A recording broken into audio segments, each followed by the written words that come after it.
আসসালামু আলাইকুম। কি প্রস্রাব করতে যেয়ে এই সমস্যাগুলোকে ভুগতেছেন, যখন সে প্রস্রাব শুরু করলেন তখন দেখা যায় যে প্রস্রাবটা ঠিকমতো আসতেছে না। আর যখনই আসতেছে তখন দেখলেন যে হ্যাঁ, থেমে, থেমে আসতেছে, ধীরে, ধীরে আসতেছে এবং পেশাব করার পরেও মনে হচ্ছে যে আপনার পেশাবের গতি কিছু পরিমাণ পেশাব তলপেটে রয়ে গেল। পুরা পেশাবকে আপনি ক্লিয়ার করতে পারছেন না। লম্বা সময় নিয়ে পেশাব করা লাগতেছে এবং পেশাবের শেষে ফোঁটায়, ফোঁটায় পেশাব আসতেছে। তাহলে আপনার মনে রাখতে হবে যে আপনার প্রোস্টেটের সমস্যা থাকতে পারে। এর সাথে আরো ৩ টা সিম্পটমকে আমরা এড করব। সেটা হচ্ছে আপনার যদি ঘন, ঘন প্রস্রাব হয়, প্রস্রাবের অর্থাৎ আপনার ২ ঘন্টার মধ্যে আপনাকে প্রস্রাব করতে যেতে হচ্ছে এবং আপনাকে পেশাব ধরার পরে আপনি ধরে রাখতে পারছেন না এবং অনেক সময় কাপড় নষ্ট হয়ে যাচ্ছে। যেতে, যেতেই কাপড় নষ্ট হয়ে যাচ্ছে এবং রাতে ঘুম ভেঙে আপনাকে প্রস্রাব করতে ওঠা লাগতেছে।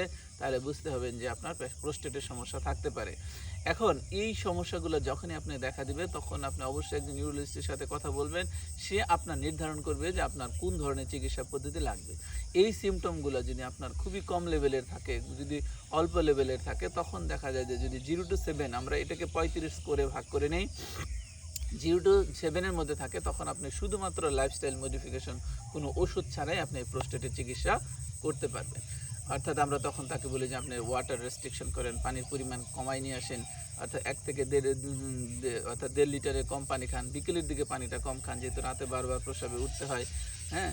সেক্ষেত্রে অথবা ডাবল বডিং একবার পেশাব করে আসছেন, একটু পরে আরেকবার একটা পেশাব করে অর্থাৎ সবকিছু অর্থাৎ উইদাউট ওষুধের ছাড়া আপনি লাইফস্টাইল অর্থাৎ জীবনমান কিছু পরিবর্তন করে আপনার এই চিকিৎসাটা করতে পারেন।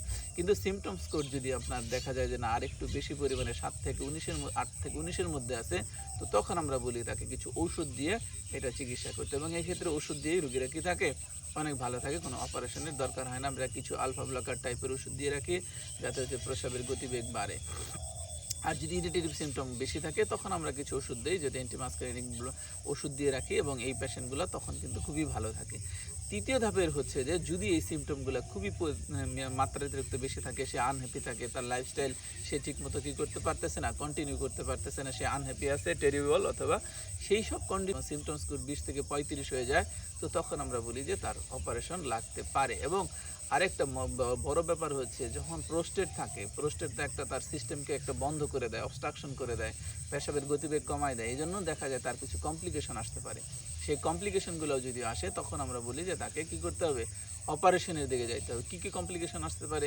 এই যে বারবার ইনফেকশন হচ্ছে, হ্যাঁ? তলপেটে তার কি হচ্ছে? ব্যথা হচ্ছে, জ্বালাপোড়া হচ্ছে এবং দেখা যাচ্ছে তার এর কারণে কিডনিতে সমস্যা হচ্ছে, ক্রিয়েটিনিন লেভেল বেড়ে যাচ্ছে এবং পেশাবের সাথে রক্ত যাচ্ছে এবং এই প্রোস্টেট থাকার কারণে